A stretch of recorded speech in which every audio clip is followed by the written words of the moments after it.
Happy first of the month. I hope you learned what you needed to learn in the month of July, and I hope you're ready to transition into the month of August. First, I want to say, if you're new to my Instagram page or to my personal Instagram page, welcome. I know I've gained a few new followers here, so you got to understand my number one goal here on my personal page is to, for one, educate you, and for two, I like to I like to allow people to get into the shoes of an entrepreneur. So I use myself as an example to show you what it's like being an entrepreneur, the good and the bad, man, because both come in the game of being an entrepreneur. I know it's a popular thing nowadays to be an entrepreneur, but it's real being an entrepreneur. You understand what I'm saying? It's more mental than anything. That was my month of July, to be honest with you. Everything else was fine. I would consider it mediocre. It wasn't a good month for me, but it was more so mental. Everything was mental for me. You can have a plan set forward and you can think it's going to go a certain way and it doesn't go a certain way, and you have to readjust. Now, readjusting takes mental, you have to be comfortable readjusting. If you're not comfortable, then you go through a mental breakdown. You get to thinking, you get to overthinking, and you can possibly make a bad move. The best thing to do as an entrepreneur when you're overthinking or when you're thinking too much is to just stop and slow down. So that's what I did in the month of July. I slowed down to try to understand, right? Because I was like, damn, what's going on? But this is what's going on. I'm about to break it down to you. Okay, so for right here, we've got the market right here. So picture this whole little arrow right here, right? Just picture this as the entire market. Okay. Now I'm specifically talking about the GMT800 market. I'm not talking about the car market in general. Okay. So GMT800 market. So here you've got consumer, dealers, and enthusiasts going into the market to buy. Okay. Right here, you got private party and wholesale going into the market to sell. Okay. So these two forces going into the market dictate whether the market goes up or down. Okay. So make sure you're paying attention because it's not tricky at all. It's really simple. I try to make this as simple as possible. I actually made this up on my own. You know what I'm saying? I'm just trying to make it simple as possible so you can be able to grasp it. Right. We'll be able to come back on this 10 years from now and we'll be able to kind of break it down a little better. But so right here, we'll start with the buyers, right? Okay, so in this quandrum right here, you got to understand. So from the buyer side, this is what makes the market go up. I'm not talking about nothing but the buyer right now. So the consumer is buying, the dealer is buying, the enthusiast is buying. Dealers sell too. That's why I got wholesale right here. But we're not talking about that. I'm trying to dial in on something specific. Okay. So right here, when the market is at its peak or when it's at its highest, you got an educated consumer, you got an educated dealer, and you have an educated enthusiast in the market. Consumers have cash, dealers have cash, enthusiasts are out on the hunt. Okay. You got to understand that. So in the GMT 800 market, when you've got those enthusiast guys, those real sharp guys, hey man, does that thing got an L33 or does it got an LM7? What's up under the hood of that little thing right there? You got an LQ9 or LQ4 in there? What's the specifics of that truck you got for sale? When you got those guys in the market's up here. Gotta understand that. Okay. So on the other side, I'm staying on the buyer side. Okay. Now, when the market is down, when the market drops or begins to fall, you have no educated consumers. Okay. I'll tie back into that in a second because I need to talk about the financial side of that so you can have a better understanding. Okay. So enthusiasts remove themselves from the market. So right now it's like back to school season. It's a season. The summertime was at its peak in June and it started to peak out in July. So enthusiasts have already went into the market and bought what they wanted. So they're out the market. Like, I'm not looking right now, man. I'll be back in a couple months. You know what I'm saying? Type of deal. Hey, man, you got that truck, come around like September 10th, September 14th. When I get back from the oil field, dog, I'll come and buy that truck. But I'm not in the market right now. You know, that's your enthusiasts. They're on that side of the deal or that side of the equation.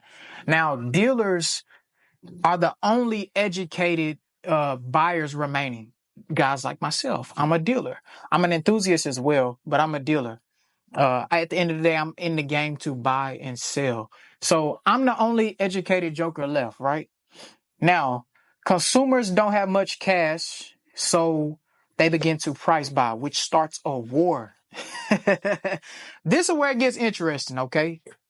And this is where you got to be hip. You got to understand this. So, what do I mean by war? Well, when consumers begin to price buy, they get real specific based on what they can afford to buy. Okay, so right now the hot spot is under 10,000. Really, it's 8,500 is the hot spot.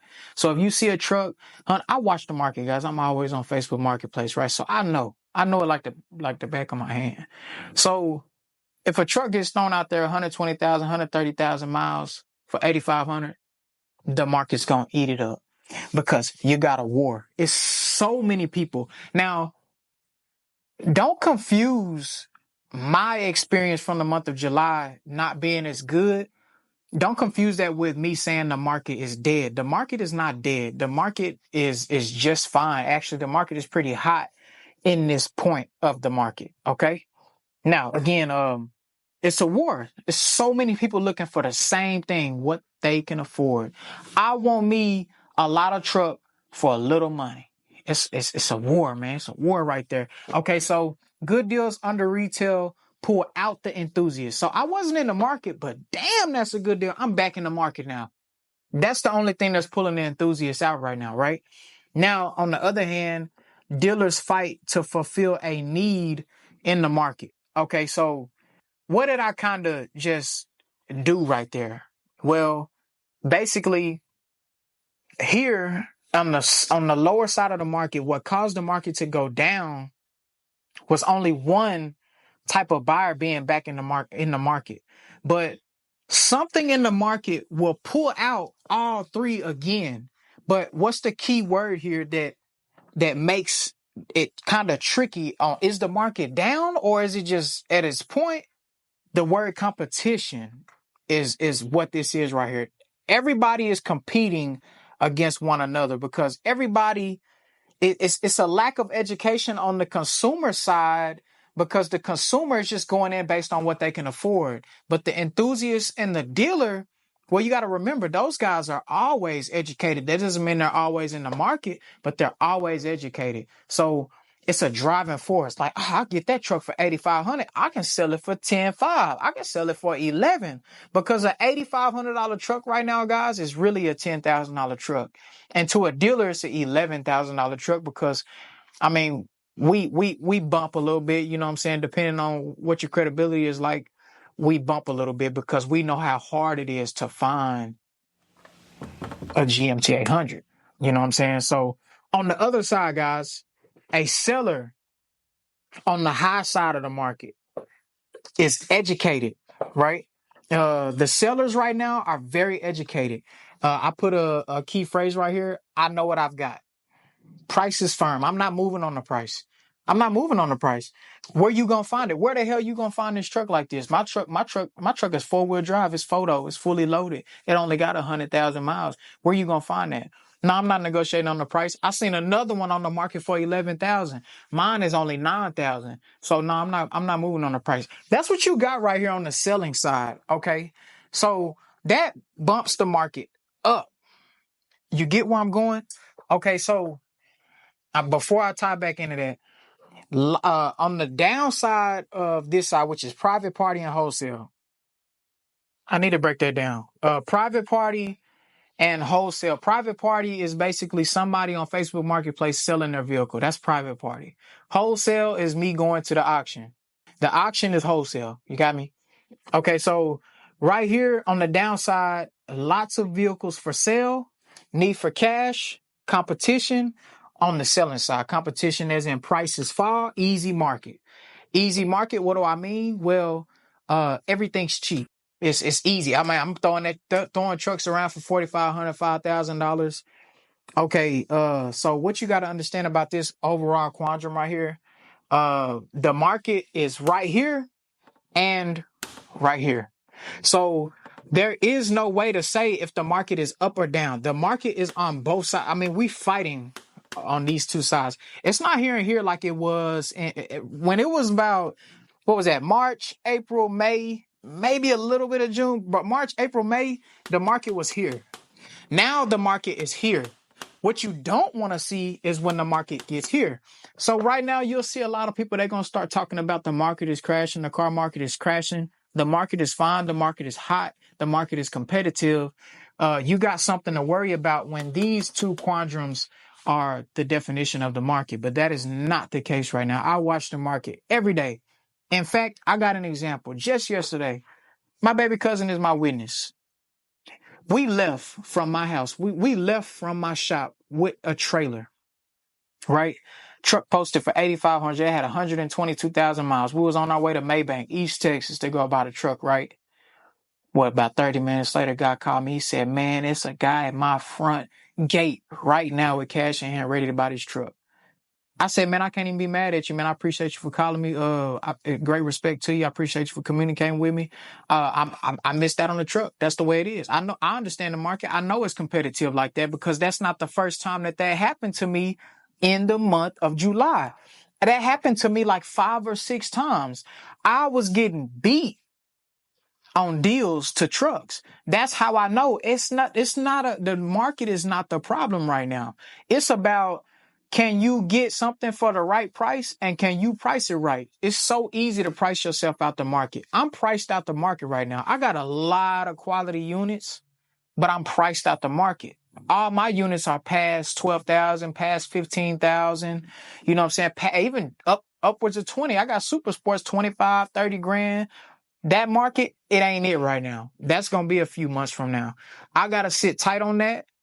And I got to attack what the market is calling for because dealers fight to fulfill a need in the market. We're here right now on this side of the spectrum. On the buyer side, it's not in our favor right now. It's not in a dealer's it's not in a dealer's favor right now. This is actually the worst place to be in as a dealer. If you don't got the grit, if you don't got the competition, if you don't got the work ethic, you're gonna get ate up in a market like this. So if you're a dealer watching this, man, you need to strap your boots up, man. You need to tighten your belt up, man. And you better get ready to work because it's about to get real nitty gritty out here. It's about to get very competitive, and I hope you up for a little war. But anyway, so where does that leave me? Where does that leave a guy like me, a dealer? An enthusiast, a buyer and seller in the GMT800 market? Well, that leaves me with understanding that I need to focus on quite a few things this month. So the month of August, I need to focus on educating the market. And that's number one. I need to be able to go in and educate the consumer. Hey, this is why you have to pay X and X for a GMT 800. I need to be able to communicate that to the consumer very clearly and very thoroughly and very professional. If I cannot do that, I cannot fulfill my business model that will surpass in the next 10 years. You know what I'm saying? I have to be able to do that. So if I start to put money before educating the market, then it's a short-term move, not a long-term move. So the long-term here is for me to focus on educating the market. Okay, so also I need to enhance brand growth. That kind of ties back into education, but enhancing my brand growth kind of ties back into my advertising. So, for example, I could take a truck that's for 8,500. I can get it for 8, right? And I could put it at 10. But the better that I can advertise that truck, it enhances the brand. So I need to be focused on enhancing the brand for the long term. It's all long term. This is a long term game, right? And also, this is on the money side. I need to be able to source 10K to 12K price point inventory. Like I was saying before, I am priced out of the market right now. I don't have a lot of inventory that I can cater to the consumer. I got so many people calling me right now looking for trucks, but I just don't have the right trucks for them. I'm out of their price range. It's not what they're looking for. I got an extended cab. They need a crew cab. They need 4-wheel drive. I got a 2-wheel drive. They need 2-wheel drive. I got 4-wheel drive. So it's about being able to cater to the consumer. You're serving the consumer right now. When the market is like this on this side of the game right now, it's like you have to serve the consumer. That's just the way it is. So right here I put source 10K to 12K. Now I know I said the hot point is under 10,000 or 10,000 and under, but as a dealer with what? Enhanced brand growth, I can bump it up a little bit to 12, because if I'm doing the right things, if I'm advertising the correct way, I can squeeze out an extra grand or two out of the unit, because I have an enhanced brand growth. I have a credible household name. So also, guys, I got to be able to go into the market and compete. Period. I have to be able to go into the market. I need to be sitting in this office for hours and hours on Facebook, hunting for inventory, hunting in the auction, finding inventory. It's going to be a very competitive month, but it can be a very productive month if I play the cards right. Now, I hope you can say the same going into your month. I hope this wasn't too long a video. I hope I didn't take up too much of your time. But like I say, if you are new to my page, go subscribe to my YouTube. I do a lot. I try not to do stuff like this. I try to do this on my Instagram. I try to steer videos like this away from my YouTube because they're boring. You know what I'm saying? My YouTube channel doesn't really react well to these types of videos. But if you enjoy like learning more about things and stuff like that, make sure you go subscribe to my YouTube. It's just J Anthony, that's it. Or you can type in at J Anthony Auto.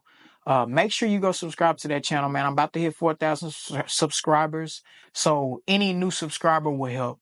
Man, I'm just trying to grow that brand, dog. Grow that brand, grow the brand name based around the GMT800, and continue to develop as an entrepreneur. That's my goal here. But I hope this was a little bit learning for you. I hope I didn't take up too much of your time, like I say. But yeah, J Anthony out.